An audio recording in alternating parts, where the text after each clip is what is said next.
Hay frases que resuenan a través de los siglos, ¿no? Textos que parecen, bueno, tan sólidos, tan inamovibles, que damos su significado por sentado. Totalmente. Pero ¿qué pasaría si uno de los versículos más citados sobre la vestimenta, una regla que ha influido en culturas durante milenios, no significara en absoluto lo que siempre hemos creído? Uf, eso es una pregunta potente. Pues hoy vamos a ser una especie de detectives lingüísticos. Nuestra misión, analizar a fondo un solo versículo, Deuteronomio 22.5. Un versículo muy conocido. Y nuestra pista principal es un estudio bíblico fascinante de Dairon Benítez que se titula La vestimenta en los tiempos bíblicos. El objetivo es claro, dejar de lado las interpretaciones modernas y viajar al pasado para descubrir qué significaban realmente estas palabras para la gente que las escuchó por primera vez. Es un desafío fascinante, sí. El versículo, tal como lo conocemos, es directo, contundente diría yo. Cítalo, para que lo tengamos fresco en la mente. Dice, no vestirá la mujer traje de hombre, ni el hombre vestirá ropa de mujer, porque abominación es a Jehová tu Dios cualquiera que esto hace. Ahí está. Durante siglos, la interpretación se ha centrado en esa idea de mantener una distinción visible entre sexos, en la vida cotidiana.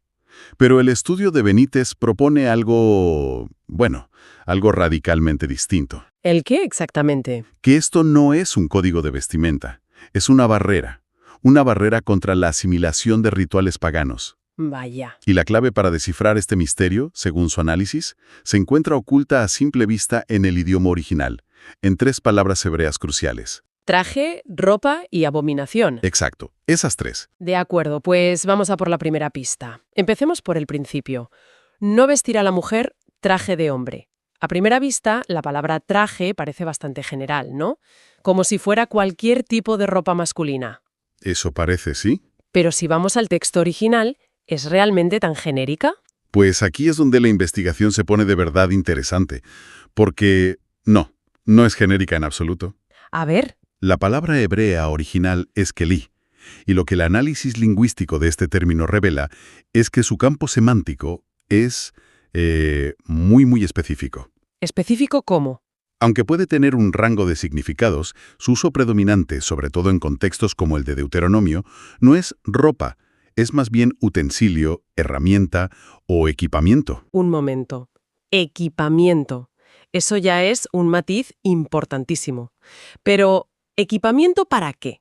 Porque eso podría significar cualquier cosa, desde herramientas de carpintería hasta, no sé, instrumentos de cocina. Exacto. Y ahí es donde el contexto es crucial. El estudio de Benítez argumenta, y de forma muy convincente, que en este pasaje kelí se refiere a un tipo de equipamiento muy concreto. ¿Qué es? El equipamiento militar, el bagaje de un ejército. No estamos hablando de la túnica que un hombre usaba para ir al mercado. Para nada. Estamos hablando de las armas, la espada, la lanza, del escudo, de la armadura. La prohibición para la mujer no era sobre adoptar la moda masculina, era sobre tomar las herramientas de la guerra. Vaya, eso cambia por completo el tablero de juego. De repente no es una discusión sobre si una mujer puede llevar una prenda u otra, sino sobre si una mujer debe armarse para el combate. La imagen es completamente diferente, sí. Y esto me lleva a una pregunta inevitable. Si la primera parte es tan específica, ¿qué pasa con la segunda? ¿El texto mantiene esa precisión cuando habla de la ropa de mujer? Sería una debilidad en el argumento si no lo hiciera, ¿verdad? Si después de usar un término tan específico como kelí, el texto usara una palabra genérica para la ropa de mujer, podríamos pensar que la primera interpretación es forzada. Claro, sería sospechoso. Pero ocurre justo lo contrario. El autor es increíblemente deliberado. Para la ropa de mujer, no repite kelí, usa una palabra totalmente diferente. Simla. Simla. ¿Y qué significa simla? ¿Es también un término técnico? Lo es. En cierto modo, simla se refiere a una prenda muy particular. El manto exterior, la túnica larga o el vestido que era la prenda más distintiva y característica de una mujer en esa cultura. O sea, no es un término genérico para ropa. No es como prenda o tejido. Es la vestimenta que a simple vista identificaba a alguien como mujer en la esfera pública. Pero, un momento, ¿no vestían hombres y mujeres túnicas bastante similares en el mundo antiguo? Quiero decir, ¿Cómo podemos estar tan seguros de que simla se refiere a algo exclusivamente femenino? Podría ser una diferencia sutil. Es una objeción muy razonable, sí. Es cierto que las prendas interiores podían ser parecidas, pero la simla como manto exterior tenía cortes, colores, adornos que la distinguían claramente. Entiendo. Pero lo más revelador no es solo la palabra en sí, sino el contraste deliberado. El autor tenía a su disposición varias palabras hebreas para ropa. Podría haber usado la misma palabra en ambas cláusulas, o términos más genéricos. ¿Y no lo hace? En cambio, elige dos palabras muy específicas y diferentes. Prohíbe a la mujer el equipamiento militar del hombre. El keli. Un tipo de la mujer. La simla. Esa elección paralela y contrastada es un recurso literario que grita: «Oye, prestad atención. Estoy hablando de dos cosas muy concretas y muy simbólicas». Entendido. La precisión es la clave. No es «no os vistáis como el otro sexo», es «mujer, no tomes las armas del hombre, hombre, no te pongas el vestido de la mujer». Exacto. Las acciones son increíblemente específicas. Y sin embargo ambas se califican con una palabra que suena a condena máxima: abominación. Esto me sigue pareciendo desproporcionado. Siento que aquí debe estar la verdadera clave para entender por qué esto era un asunto tan grave. Has dado en el clavo. Esa palabra es la pieza que une todo el rompecabezas. ¿Cuál es la palabra en hebreo? La palabra hebrea es toeva. Nuestra traducción, abominación, nos evoca una idea de algo moralmente repugnante, asqueroso en un sentido general. Sí, algo visceralmente mala. Pero, de nuevo, el análisis que presenta Benítez muestra que tovea es casi un término legal, o técnico dentro del propio libro de Deuteronomio. Su significado principal no es simplemente algo malo, sino algo intrínsecamente ligado a la idolatría. ¿quieres decir que es como una palabra código para práctica religiosa pagana? Exactamente. Es el término que el texto utiliza para referirse a los rituales de las naciones cananeas que rodeaban a Israel. Rituales que el Dios de Israel consideraba una traición fundamental. Vale, ¿y tenemos pruebas de eso en el propio texto? Y tanto, no tenemos que suponerlo, el propio libro nos da los ejemplos. En Deuteronomio, capítulo 12, se describe el sacrificio de niños a los dioses paganos como una tovea. Uf. En el capítulo 18, se presenta una lista de prácticas como la adivinación, la hechicería o consultar a los muertos. Y todo el conjunto es calificado de toeva. Ajá. En cada caso, no se refiere a una falta ética general, sino a la importación de un culto extranjero. De acuerdo, esto es crucial. Entonces, toeva no significa esto está mal, significa esto es parte de un sistema de adoración que tenéis prohibido imitar. Precisamente. Si aplicamos esto a nuestro versículo, la lógica cambia por completo. Cambia radicalmente. El versículo ya no dice: vestirse como el sexo opuesto es intrínsecamente malo. No. Lo que dice es: realizar estas dos acciones específicas, la mujer tomando equipo militar y el hombre poniéndose un vestido femenino, es una abominación porque son actos de idolatría. El problema no es la ropa. Es el ritual. Es el ritual que la ropa representa. Entonces, la pregunta final, la que resuelve el caso, es: ¿qué rituales eran esos? ¿Qué estaba pasando en las culturas vecinas en Canaán que llevó a Moisés a legislar esto de forma tan tajante? Sí. El estudio de Benítez nos da esa pieza del contexto histórico. Nos la da. Y es aquí donde todas las pistas encajan.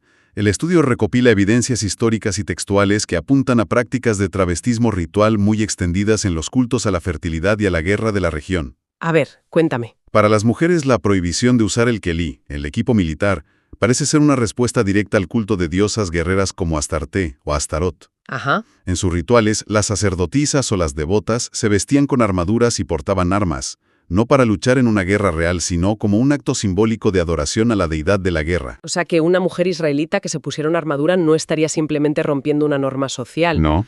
Estaría a los ojos de su comunidad participando en un rito de una diosa extranjera. El acto era inseparable de la idolatría. Precisamente. Y para los hombres ocurría lo mismo a la inversa. La prohibición de ponerse la simlá, el vestido femenino, estaba directamente conectada con rituales de adoración a diosas de la fertilidad, como Venus o sus equivalentes cananeos. ¿Y cómo funcionaba eso? Pues en algunos de estos cultos los sacerdotes varones se vestían como mujeres, a veces incluyendo la castración ritual, como una forma de honrar a su diosa. Era un acto de devoción religiosa. Esto es mucho más intenso y específico de lo que imaginaba. Pero, y permíteme que haga de abogada del diablo, ¿Qué tan sólida es la evidencia de estas prácticas? ¿Se basa solo en textos bíblicos que critican a sus vecinos, que podrían ser parciales, o tenemos fuentes externas o arqueología que lo confirmen? Es una pregunta fundamental. El argumento se apoya en varias fuentes, no solo una. Hay referencias en textos de historiadores griegos y romanos posteriores como Plutarco o Heródoto, que describen prácticas similares en cultos de Oriente Próximo. Vale. Hay también textos ugaríticos, que son mucho más cercanos en tiempo y geografía a la Canaán bíblica, que describen los mitos y rituales de estas deidades. La arqueología ha desenterrado templos y figurillas de estas diosas. O sea que hay un cuerpo de evidencia. Que la reconstrucción del estudio sea extremadamente plausible. La prohibición en Deuteronomio no surge de la nada, es una reacción a un contexto cultural y religioso muy real y muy presente. Vale, entonces, resumiendo, ¿qué nos dice todo esto? El panorama que emerge es que Deuteronomio 22.5 no tiene prácticamente nada que ver con la elección de ropa en nuestra vida diaria. Exacto. Es una ley fronteriza, una salvaguarda teológica si quieres. Le estaba diciendo al pueblo de Israel, vuestra identidad es única, vuestra forma de adorar a Dios es distinta. No mezcléis las cosas. No desdibujéis esas líneas adoptando las prácticas rituales de vuestros vecinos, por muy comunes que sean. El objetivo era evitar la mezcla religiosa al sincretismo, que era una amenaza constante para la identidad de Israel. Claro. Se trataba de proteger su pacto exclusivo con su Dios, evitando actos que eran un símbolo inequívoco de lealtad a otros dioses. Para dejarlo absolutamente claro, entonces, el análisis detallado del texto original hebreo, como el que nos presenta el estudio de Dairon Benítez, nos lleva a una conclusión sorprendente. Sí. Este versículo no es una norma sobre si los pantalones son adecuados para las mujeres o si una camisa rosa es apropiada para un hombre. En absoluto. Es una prohibición muy específica contra la participación en rituales paganos que utilizaban el travestismo como un acto de culto idólatra. Eso es la conclusión. El contexto lo transforma todo. Al sacar el versículo de su mundo original, de esa conversación específica que estaba teniendo con la cultura cananea del segundo milenio antes de Cristo, y al aplicarlo literalmente a nuestro mundo, se corre el riesgo de crear una regla que el autor original nunca tuvo la intención de establecer. La clave estaba siempre ahí. Siempre. Oculten el significado preciso de Kelí, Simbla y sobre todo Toeva. Es realmente asombroso cómo un análisis profundo de solo 3 palabras puede desmontar siglos de interpretación y darnos una perspectiva completamente nueva sobre un texto tan influyente. Un reconocimiento, por supuesto, al trabajo de investigación de Dairon Benítez que ha servido de base para esta conversación. Sin duda. Y todo esto nos deja con una idea final. Una reflexión que va más allá de este versículo concreto. A ver. Este ejercicio demuestra el peligro de leer textos antiguos como si fueran periódicos de ayer. A menudo los tratamos como simples manuales de reglas para la vida moderna, cuando en realidad son artefactos complejos de un mundo muy diferente. Claro. Respuestas a preguntas y problemas que ya no existen de la misma manera.